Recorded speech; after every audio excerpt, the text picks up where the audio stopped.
This has affected our own family. Sa mga susunod na araw, babalik na sa Amerika si Lisa. Baon ng ilang oras na nakapiling ang bunsong anak. Umaasa siya na matapos ang ilang buwan ay muli niyang makikita ang kanyang anak na nasa mas mabuting kalagayan sa piling ng mga mahal sa buhay. Jay Ruiz, ABS-CBN News. Susunod, tutukan sa Kabayan Special Patrol, motibo sa pagpatay sa isang dating OFW na nanatiling palaisipan sa naulilang pamilya.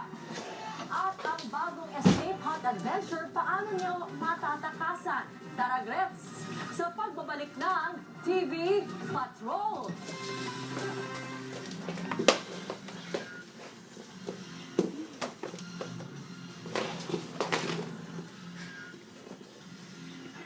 Germ Challenge. Try Domex. Mas kumakain sa toya dahil it's 5 times thicker than morning oat. What kind of germs? Did you wash your hands, huh? The kind of all known germs, 25 pesos now. Trusted by Philippine Public Health Association. My family starts the day with an Alaska fresh milk breakfast.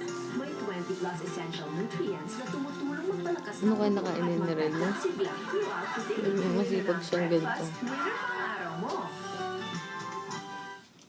Dahil masakit yung ears niya. Sa Sino? buhay, lagi tayo nakikipagpatintero sa hirap at panganib. Kaya kailangan porsigido. Porsigido para di masagasaan, para labanan ng mga hamon sa buhay. Para may mapakain sa pamilya. Dahil porsigido, umangat sa buhay si Isko. Nagporsiging mag-aral, nakapagtapos, dahil insihan. Day, tanggap ka na, Day, ha? Dahil porsigido, malaki Tanggap ka na, Day. ang tulong sa kapwa. Magkano sweldo ni mo, Day? Ang tulong sa kapwa. Ano yung sweldo mo?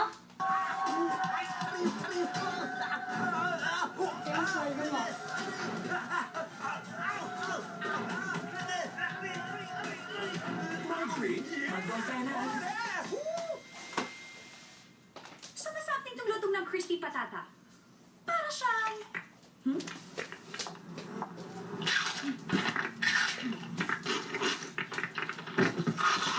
Oh, wishy crispy patata. May something! Nescafe Classic. Para sa best start mo.